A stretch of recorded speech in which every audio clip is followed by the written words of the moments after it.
Welcome to the Life Podcast, where life stands for live inspired fully every day. Join our host, world-class speaker, executive coach, and leadership strategist, Anissa Rashad. Each week, as she sits down for an intimate conversation with business executives, influencers, and artists who are at the top of their game to reveal the strategies they use to excel in their respective fields and their personal lives by unpacking their spirit. Each episode is guaranteed to help you lift a load, tackle a problem, gain a new perspective, while having a laugh in the process. Now here's your host, Anissa Rashad. Welcome, welcome, welcome. I am Anissa Rashad, your host of the Life Podcast. I am super, duper excited to have with me today Dr. Lamar Darnell Shields. Dr. Shields is a social entrepreneur, an inspirational speaker, an educator. He is a bilingual author, master teacher, public speaker, social entrepreneur, thought leader. He has written a variety of educational curriculum. He is the co-founder of the Cambio Group, a social enterprise that really provides complex transformation to large-scale systems. And he's the founder of the Sound Bombing podcast. And most importantly to me, he is my brother. He is a friend. He is the godfather to my son. I am the godmother to his daughter. So we go way back. Dr. Shields, welcome to the show. Back in the day when I was young, I'm not a kid anymore. We go way back. Snapple and crack. We are in the building. First of all, why we always got to say we in the building when we are in the building? Well, first of all, I am excited and honored to be here in your space doing your show. Who would have ever thought the power of a thought, the reality of you putting out to the universe and said, in January of 2019, I am going to be putting out this Life podcast because there's a group of people out there that need to hear what I have to say. And believe me, I'm so glad somebody listening because this girl will talk. She will talk without a microphone. First, let's talk about that. She didn't even need a show. She didn't need a microphone. If anybody gives her an opportunity to speak anywhere, she would take advantage of that. But now that you have an amazing platform, I think it makes it even all better because what you're going to be doing is you're going to be giving away some of the dope secrets that you have. You're going to be introducing them to some of the coolest people that you know, people that you just got in your Rolodex. I don't even know if people still use Rolodexes anymore, whatever they got their things in, but you just have access to these people. So I'm excited just to be here. I don't know what the heck I'm supposed to be talking about, but as long as ain't nobody asking me for nothing like my own kids, I'm just happy to be here. We can talk about whatever you want to talk about. I love it. So when you were speaking, you made me think when you started with the way back, I remember a conversation in your living room, a conversation with your wife and just sharing a vision that I had for working with women and working with leaders and helping them. You know, I didn't have the language for it, like live inspired fully every day, but I knew I wanted to help them find a way to not be so stressed, right? So bombarded with all the things they find in the workplace and really find a way to have what people back then were calling work-life balance. What I now just call a GIL, a juicy integrated life. And to think that was before we had children. So my son is 15. We call it BC, before children. Yes, you're talking about a woman's date with destiny. Yeah. Yes! Come on now. Let me tell you, don't discount them. Listen, I was a brainchild at that. Yes, you try to take all the credit. Yes. We sitting around the room like, the two of you all like, so what could we do with our gifts? Listen, you need to go out there, put those gifts together, go down the street to that hotel, get some food for my man Sean. Shout out to Sean. Before Taharka Brothers existed, now TB, $1 million business, who provided you guys with the food. Don't think I forgot all them women coming in there. And you guys, and it's interesting because You all were doing this before anybody else was doing it. I'm telling you. Didn't wait for anybody. You didn't have a roadmap or a manual, but you found a need. And see, anybody that's out there listening, when you waiting for somebody to give you a roadmap and a recipe to be great, you're going to be sitting there forever. And so the reality is you all had it in you then. And look at what you're doing right now. The reality is we look at people who are millionaires and they become millionaires. Let's just say you become a millionaire in 2019. You started working on being a millionaire in 1999. Absolutely. So you were working on it. So you should be where you are right now. So it's no surprise that you're sitting in the living room at the time. So we got about $200, $300. That's probably how much it cost to rent the room. Right. You might have charged each woman $75. Yeah. And then you flipped that money, you reinvested, and then you got more women. Because the reality is with women, and I love this, you guys will invest. If it ain't got nothing to do with some sports and a pole, a lot of men ain't coming out for it. And the fact is that you guys were talking about building brands, building each other up, providing them with some strong social and emotional capital. And a lot of those women, now think about who's in the room, they've gone on to do great things. Absolutely. They've gone on to do Valerie, who's in New Jersey. I'm going to be with her husband, in Rutgers in a couple of days. I think of all these other folks who come through the doors when you guys started again, but you didn't have a roadmap, but you had support. You had each other. And I think those individuals who are waiting for people to give you a reason for you to be successful, it's already there. You just got to sort of believe it. One of the things we always said, even from those early days, oftentimes when you talk about looking for that roadmap, you are the person that the other people are waiting for. You have to create the map, right? As you're going through, as your path becomes illuminated, then you create the roadmap for others to follow. And you've done an amazing job. I mean, like even with this platform, using media, using a podcast as a platform to talk to people across the ocean. I mean, absolutely. Across cultural barriers. I mean, you're reaching people who you probably would have not have reached because they're not in your face or they're not in the city that you're currently working in. So this is a great medium for you. And it's a perfect platform for those that know you're like, yeah, Anise has been talking a whole lot. So a podcast, whatever they want to call it, it was in the stars. It was written in the stars. Well, what happened is I would have these amazing conversations with my coaching clients or leaders inside of organizations or just my friends when we're in the living room, because I'm all about meaningful conversations. So I don't like to keep it at the surface level. I like for it to be heart to heart, chest to chest. And so having these conversations, we would sow into each other's lives. We would share strategies, share tips, share tools. And I'm like, it would be amazing if other people could be a fly on our wall. I bet you don't remember this. And we'll have to share this with David Miller. I remember him saying when we would sit around the living room and be doing this type of stuff, somebody needs to videotape this, the types of conversations we have versus some of the stuff that they show on TV, some of the crazy stuff they show on TV. Yeah. Like if people could see us in a room, essentially creating our own think tank. Reality is this is supposed to happen. I mean, you're putting in the work, you're putting in the hours, believing what you're putting out there is not going to come back void, putting it out to the universe. This is supposed to happen. And I think we get so discouraged because we try to avoid a lot of the pain in our life and we're looking for pleasure. But the pain of us not making it, losing out, losing money, going through situations with our significant others, folks dying, avoiding that stuff really, really makes us much stronger. And so this is a prime example of that. I remember sitting in the room having those conversations. I remember hiring you to be our organizational development for the Urban Leadership Institute when David and I decided to do that, then to move on and start another company, the Combio Group. And then, for me to move on to then create my own podcast, Sound Bombing, where I wanted to be an extension of after I got off the stage. It's basically an extension of the conversation I've had either in public or in private with individuals. And so all of this stuff comes together because we did the work.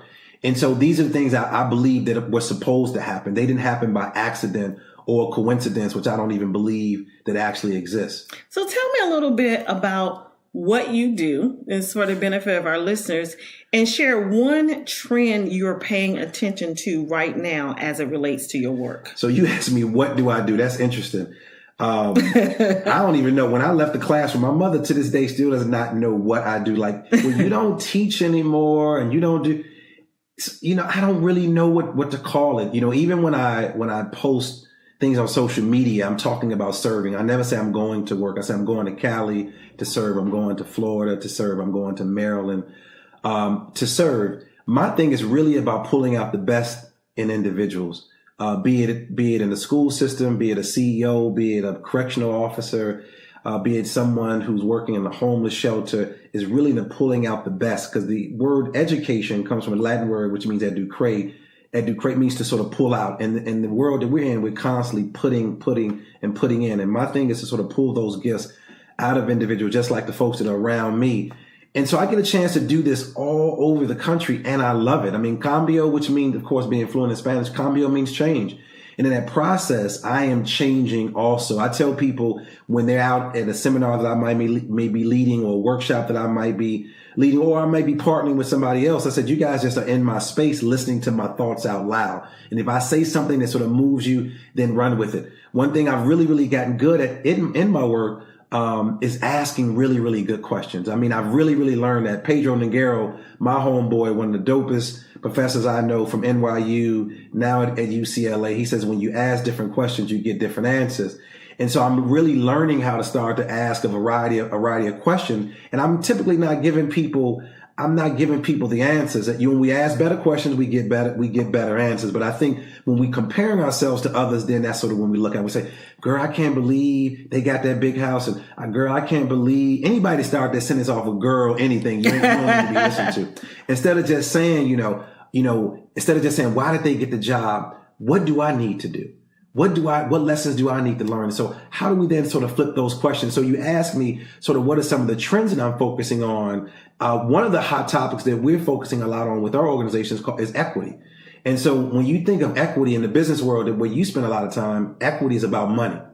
And in the world that I'm in, equity is about giving kids, not giving everybody what they need, but not giving everybody the same thing, but giving people what they need. What does that actually mean? Is that when I'm going into a school and I see the kids that look like me, or kids who have accents, or kids who are LGBTQ kids, or kids who come from other countries, or kids who are first generation to this country, I want to make sure that those children get what they deserve from the teachers. And so what that means, it means pulling back layers of issues around race, issues around privilege, issues around financial resources, a whole lot of things.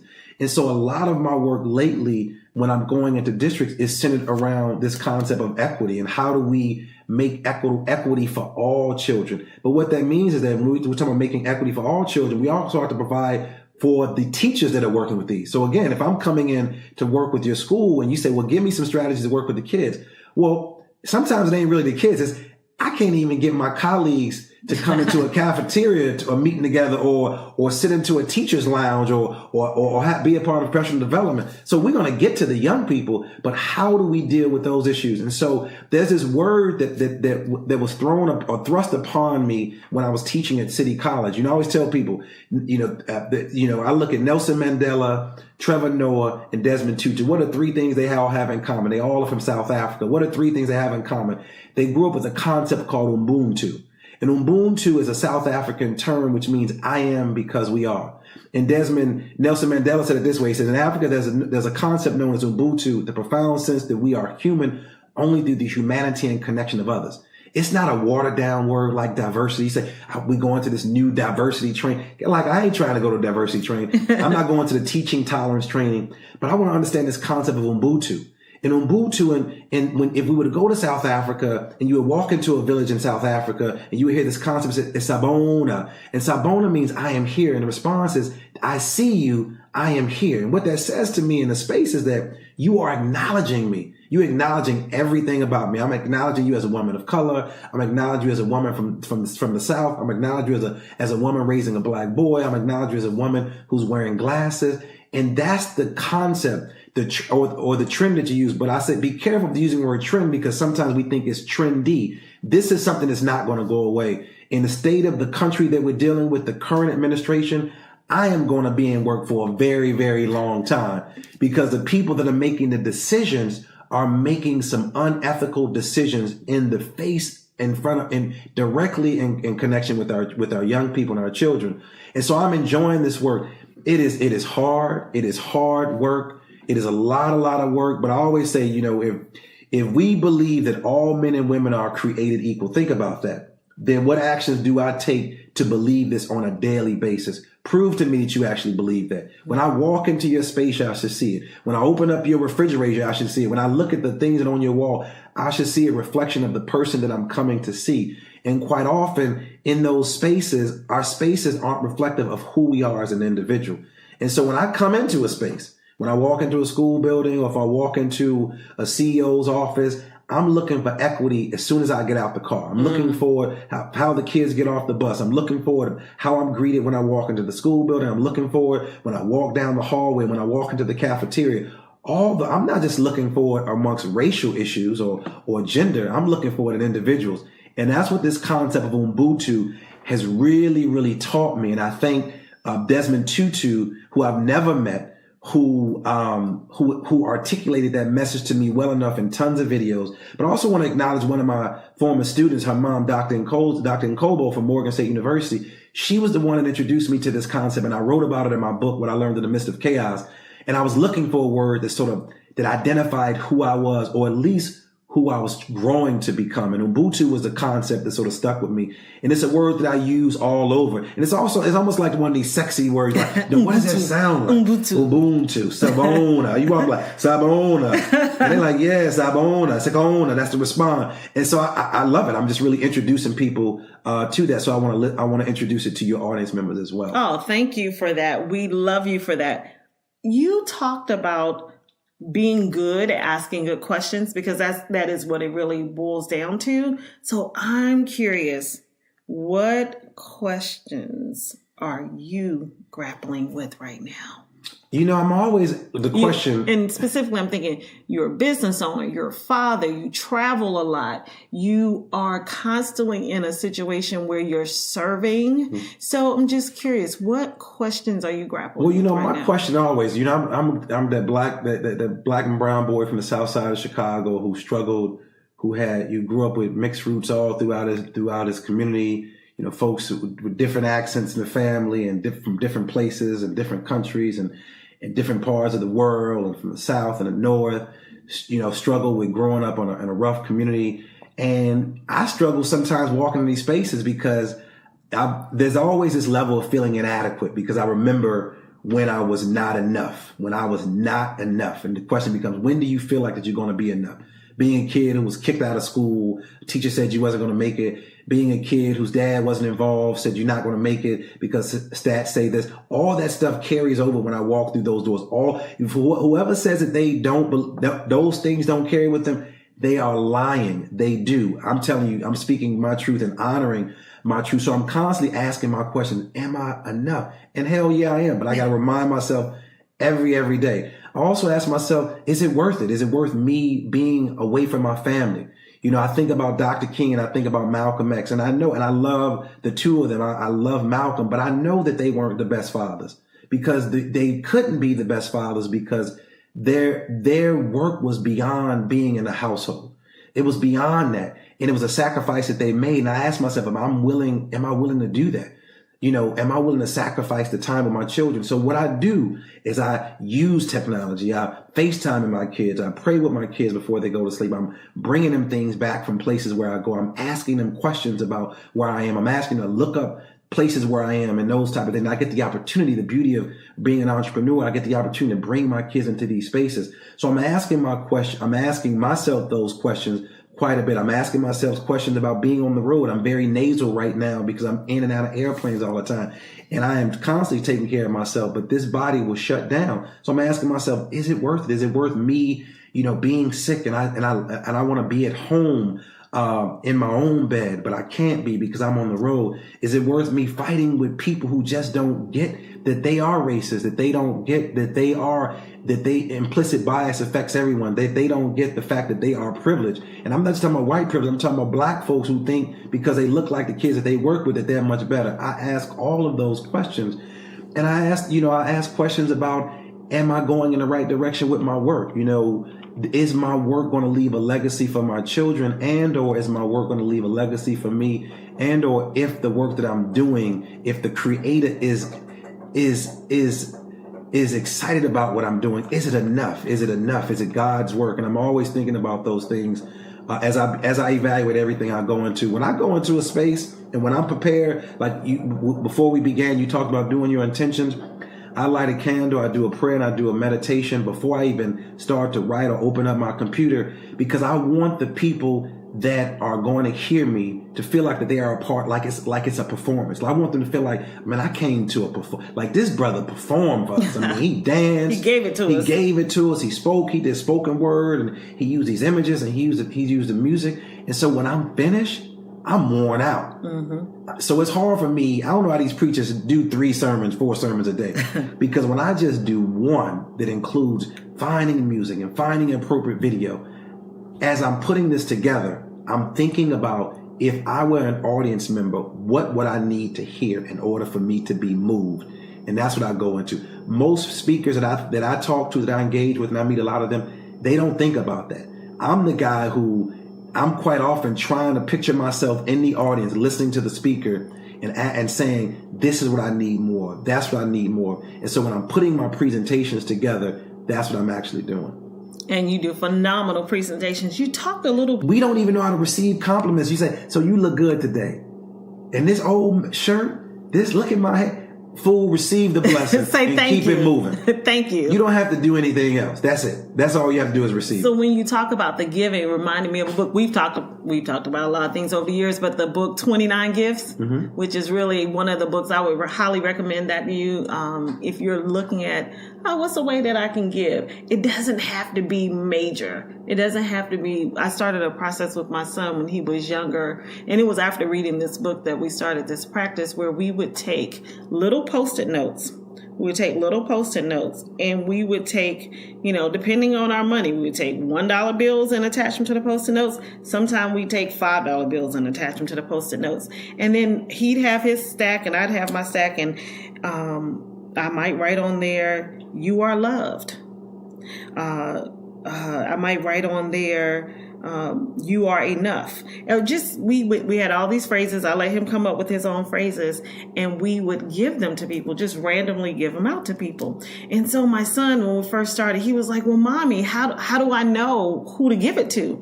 I said, "Pray, and then you'll know." And so one day, you know how when you teach your children, when you raise them up in the way. So I was with him one day, and it was one of those days where I had a lot of stuff I needed to do, and I had needed to get on the road, and I was trying to, hit all the things I needed to do so I could get to the airport in time. And we did a drop off at Goodwill. It was one of those wasn't a store. It was like a drop off location. And the guy that was there at the Goodwill location, when we were pulling off, my son said, "Oh, Mom, he was the one. I need to give it to him." And I was like, "Oh, not today. Nobody, we don't have time for that today, son." Right. He's like, I said, "Are you sure?" He said, "Oh, no, Mom, God said it was him. It's him. I need to give it to him." I said, "Oh, Lord, okay, now I got to turn around, go to the light, come back around the median, get all back." So we go back. My son, he was nervous about giving it to him. He gives the man the little note. The grown man, older gentleman, he starts crying, like literally tears come to his eyes and start streaming down his cheeks. And he's like, "Thank you." And I said, he said, "You needed this. We got to go, And he was like, "Can I hug his neck?" I was like, "No, you're not going to be able to hug my son if we're not doing that. But you can shake his hand." I love it, boy. Black folks, we don't mess around, boy. We're like, no. No, you're not going to be able to hug my son, but you can shake his hand. So he shook his hand. And so that was a huge lesson for my son, because when we first started, he's like, "Mom, it's $1. It's $5. Like, what is this? Who cares? Who cares about this?" Like it's nothing is what he was thinking. Then he started seeing the reactions of people when we were giving it. His barber, one day he felt like it was his barber. He actually had about $25 more in his $5 bills. He said, "Mom, I think I'd like to give the rest of them to Mr. Malik." And I'm like, "Well, all of them to one person?" But you got, when you teach them, you have to free them and let them do it. I said, "Okay, well, if you feel like that's what you want to do." And for years, his barber is now deceased, but for years he had those little sticky notes on his mirror at the barbershop that my son had given him on the day when he was giving out his gifts. So yeah. I mean, and that's a part of it. Being, for those that are listening, being an example for your children, for them to see, because a lot of times we do too much talking, and people really need to see what you guys are doing. And by no means am I perfect in what I do, and by no means, he ain't perfect. Trust me. But I'm working. I'm a work in progress. I love what I do. I felt at a very young age I was called to do this. Now, the people that I drove crazy at a young age probably thought I was called to do something else.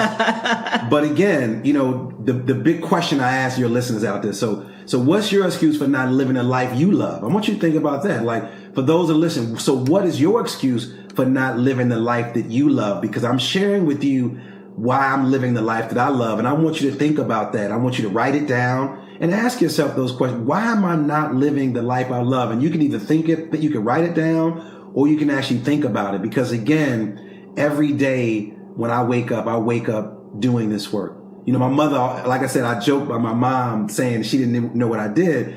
So I would wake up, she's like, are you going to work? I'm like, Mom, when I jump out of bed, I'm working. Like already, I'm not walking in, even though I do have an office. But I'm like, Mom, when I wake up, I'm working. When my phone is on, I'm working. And, speaking of that, because I want to share about routines, because we do work hard and we do get worn out. I want to share, as we talk about morning routines and rituals, I think it's very, very important about my morning routine. In my newsletter, I have a newsletter called the Unbuntu Chronicles.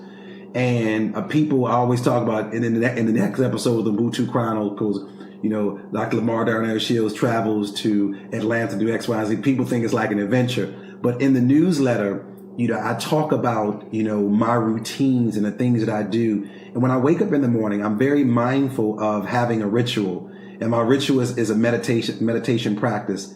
My goal is to at least to try about 15 minutes before I start my day. I have a mat in my bathroom. I have an altar that I've created, and I put these things that mean a lot to me, holy books or maybe some images. I don't touch my phone first thing in the morning. I encourage you not to touch your phone first thing in the morning, because when you turn that cell phone on, you become reactionary to the things that are taking place. Sometimes I do play some music, but I typically do my meditation. I get myself together. If I'm not dropping the kids off, I go straight to the gym. While I'm at the gym, I'm typically listening to several podcasts, or I'm listening to like motivational music with speeches. You listening to the Life Podcast? Life Podcast, yes I am. Wink, wink. But I'm listening to something that's going to lift my spirit while I'm in the gym, because words are powerful. The first lie that they told us as kids, next to the Easter Bunny and Santa Claus, that's a whole nother conversation. Sticks and stones may break your bones, but words will never hurt you. And words are powerful. And there are many words I've said to people that I wish that I could take back. And as a speaker, I know how powerful words are. So I'm mindful of the words that I'm allowing in my spirit first thing in the morning. So as you think about the question I ask you, what's your excuse for not living a life you love? Think about your morning routine. What does your morning routine consist of? What are you putting in your body? You should be waking up, drinking some fresh water. You want to have some water because you've been sleeping all night. You want to cleanse yourself. You want to start off with a meditation practice.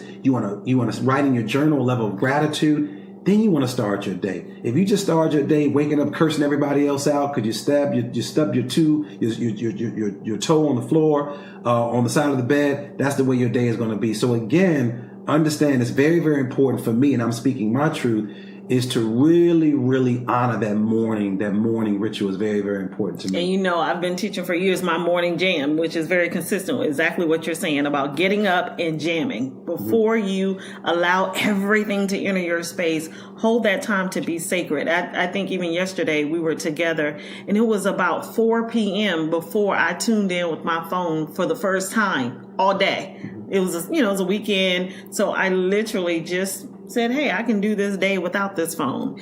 And it's so freeing. It's so liberating. You're able to focus on what's important to you instead of being pulled into all these other things. Yeah, because, one thing we do in the morning, we give away our sovereignty as soon as we get out of bed. Think about that. You wake up and you give away your sovereignty by grabbing your phone, by looking at the social media feed to see how many people have liked what you put out there, or to look at what Jennifer Lopez is wearing, or to see who was on The Voice, or to see what so-and-so is saying about that person. But you give that away in the morning, and that's a very, very sacred time. Mm-hmm. So I want to push your listeners out there to say, hey, start out with a ritual. Start out with a morning ritual. It may be 5 minutes of meditation, There's two things I use. Headspace is a really, really good app, and Calm. If you are a teacher, you can get a free app for Calm, CALM, and I love the Calm application. But those are two apps that I use on my phone that really reminds me, hey, you need to breathe. You need to focus on your breath.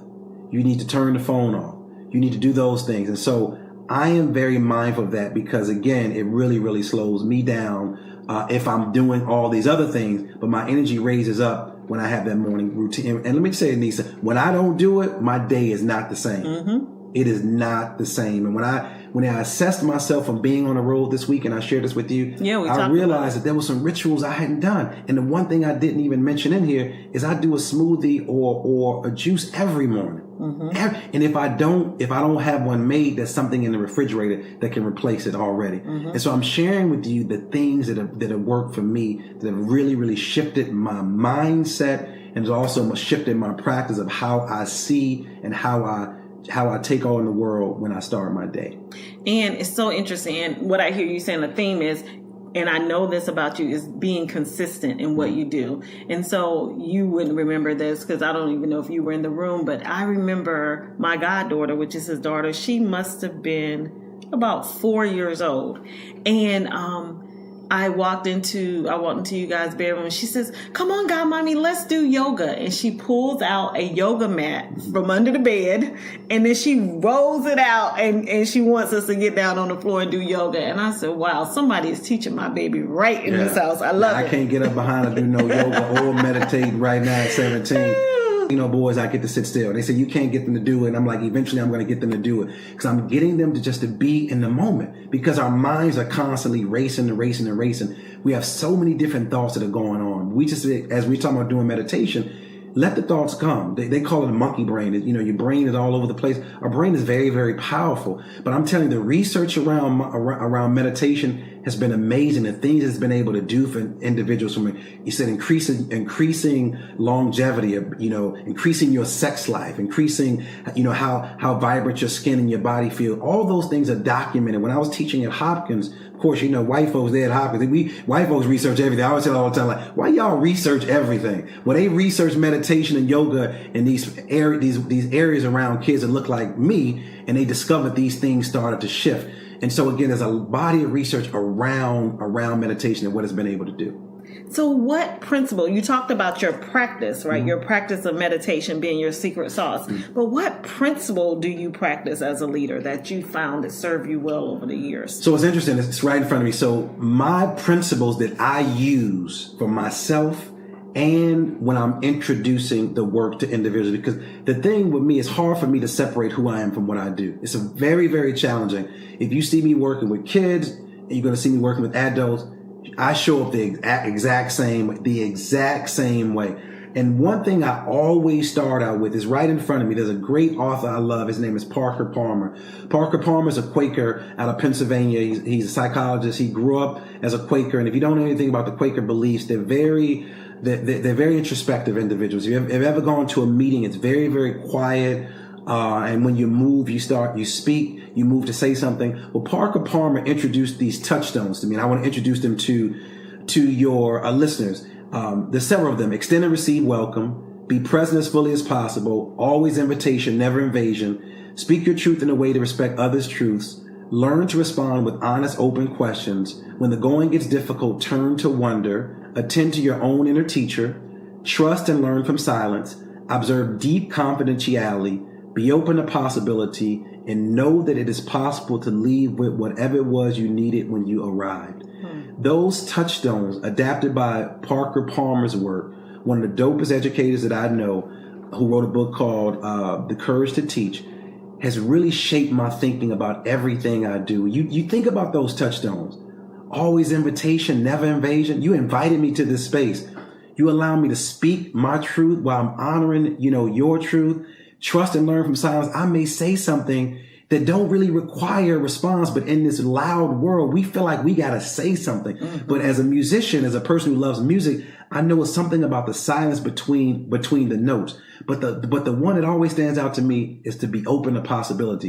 See, when I walk into these spaces and I know I got somebody whose implicit bias is all over his face. Microaggressions are all over her face. Racism is all over their face. kids who are being disrespectful. But when I'm open to the possibility, the feeling that something is going to happen in my favor and their favor, I'm satisfied. But what I also learned from Dr. Wayne Dyer's work, another giant in this world, he says, go into these spaces without any expectations. Right. So I don't go in with an expectation of what's going to happen. Quite often when we come into spaces with expectations, we get let down. So I'm not going in with an expectation. And I tell people when you bringing me out there, have no expectation. Just be open to possibility that something's going to come out of that. Now it's hard telling somebody that when they write a big check, a check for $10,000 is coming like, you want me to be open? Just be open to what I'm going to bring. But in the end, they actually get it. And so when you talk about my foundation, these touchstones are the hallmarks or the signposts that keep me on the road. Those are amazing. And I want to make sure our Life Podcast listeners are able to get those so we'll put them in the show notes.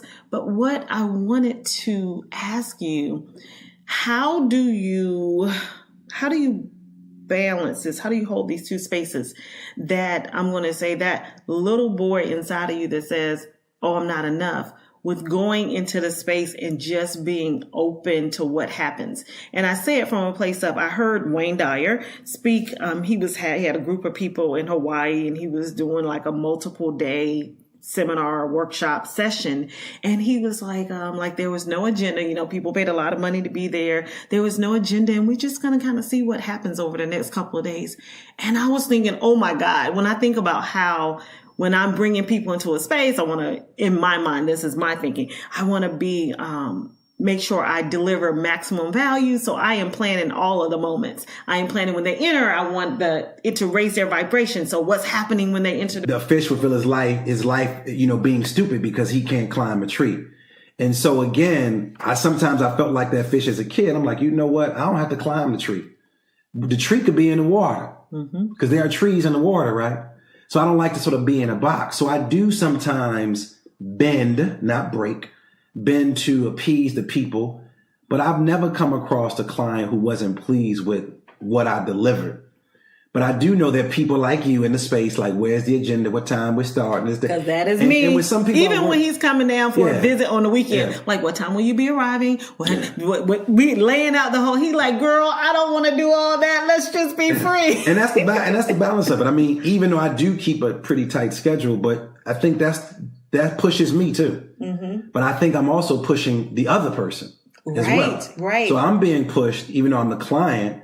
And you're being pushed, even though we're working for you, or they're our client, but we're also pushing one another. Mm-hmm. And I think that we both sort of learning that process.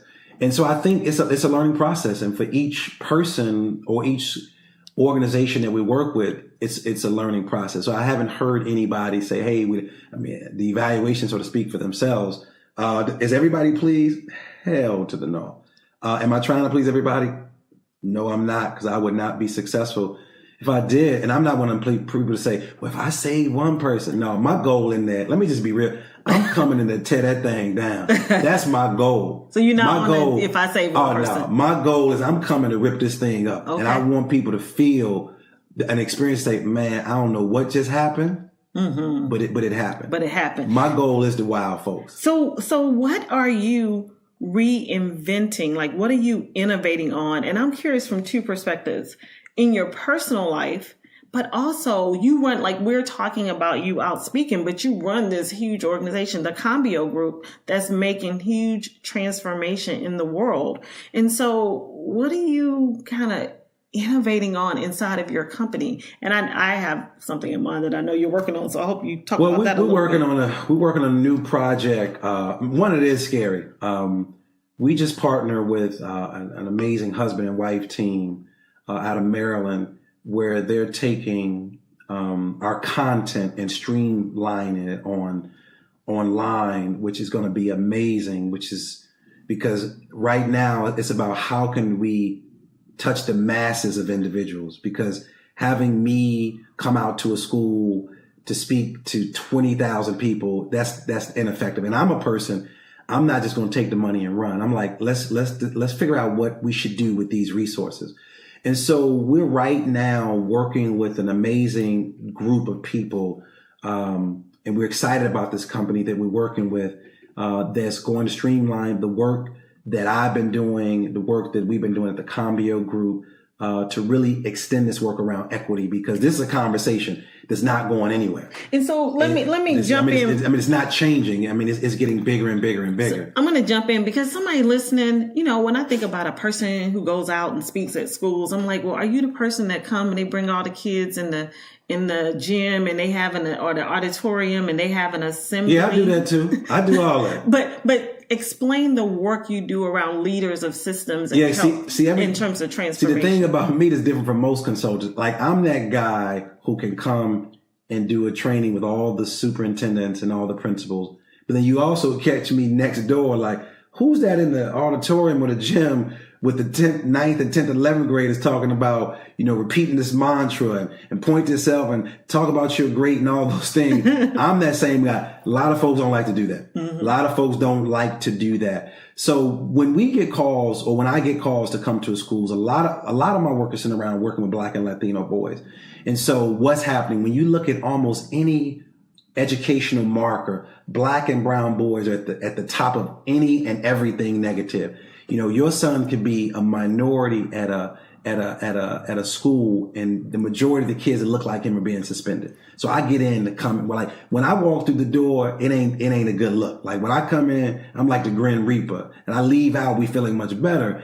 But again, if the Office of Civil Rights and NAACP, if you got that on your desk, your doorstep, then I'm coming through the door. So it ain't pretty on that. But then we also provide leadership strategies for school leaders. We also do, talks around, like I said, implicit bias, issues around equity, issues around differentiated learning, testing, motivation. Like a lot of times I get called because it's testing season. You just come out and motivate the kids or motivate the teachers because people are burned out. Mm-hmm. Do a lot of work around stress relief. My big thing is if I could, where my real passion is really providing self-care for those who care for others. And so in May, I'm doing a free event, man. Our goal is to get 500 healthcare workers and teachers in the state of Maryland to come out for a one-day experience. We got some amazing people who are going to come out, provide free health. We talking yoga, Tai Chi, healthy eating, breathing techniques, self-defense techniques, all this for educators and people who are constantly pouring into other people. And so that's sort of the nonprofit side. And also the Spark side is about working with teachers and giving them the supports because people are burned out.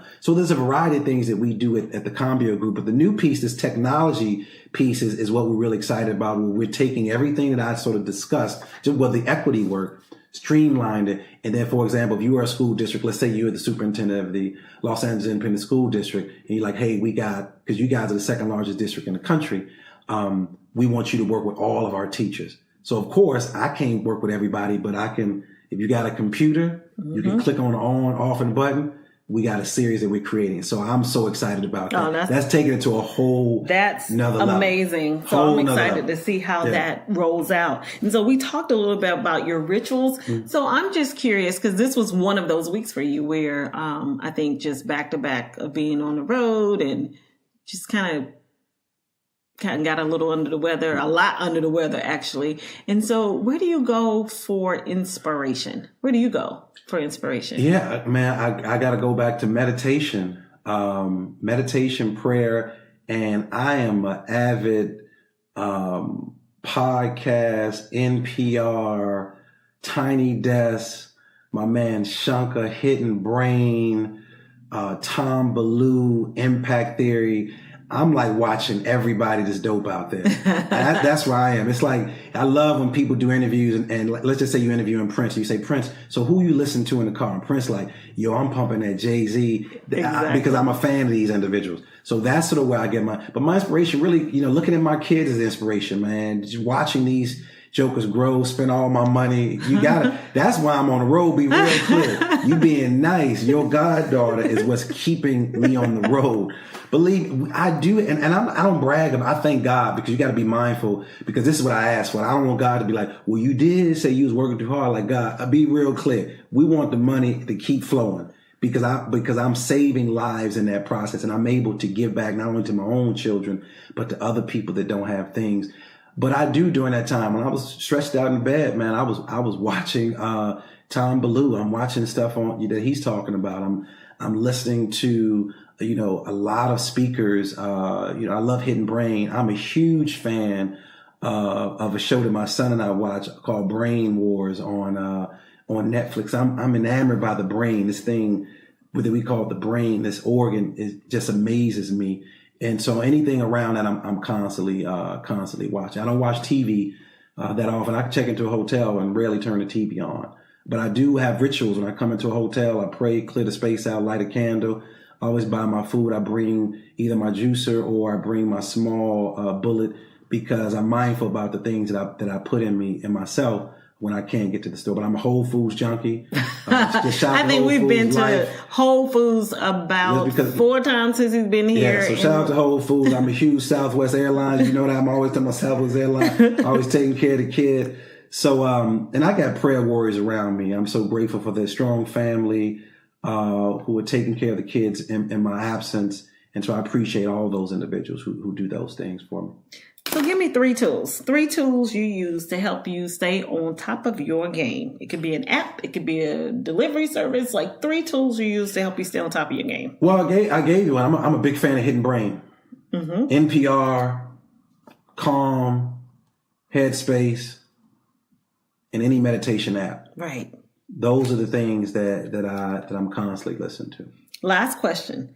What's the one thing that you recommend to our Life Podcast listeners to help them live inspired fully every day? I think you got to start asking yourself the right questions. Asking those hard questions about sort of where you are, being honest, stop lying to yourself, owning what's yours, and letting go of what's not yours, and just be in the moment and enjoy where you are right now and know that there's something greater out there waiting for you. So as Dr. Dyer said, and it might have been Ram Dass who said, what you're seeking is also seeking you. And then you just got to be open to it because, water moves around and it's flowing around you. You just got to be open to it and to receive it. Oh, don't you love it? As a host of the Life Podcast and on behalf of all of our listeners, I just thank you so much for stopping by, sharing your wisdom, sharing all of your information. If they want to get in contact with you, how would somebody find you? Well, first of all, I want you guys to go check out my podcast, which is awesome. Sound Bombing. That's BALMING. Drop the bomb, BALMING. Sound Bombing, where I got some of the dopest folks coming through there. You go there, you'll check me out, Change Agent 2 at Instagram, Lamar Darnell Shields. I'm all over the place, but definitely go to Sound Bombing, check us out, and hopefully we got some good stuff for you. Excellent. Until next week, I am your host, Anissa Rashad. Live inspired fully every day. Peace. As always, we thank you for taking the time to listen to the Live Inspired Fully Every Day podcast. If you enjoyed the show, by all means, subscribe. While you're at it, do your friends, colleagues, and family a favor and share. There are thousands of podcasts available in iTunes, so help others to make the same choice you did by leaving a review. We love to hear from you, so leave us a question and maybe we'll select your question to answer on our next episode. The show notes that list all the books, tweetables, and companies we referenced are all available at lifebyAnissa.com. Until next week, I am Anissa Rashad, executive coach and leadership strategist, challenging you to live inspired fully every day.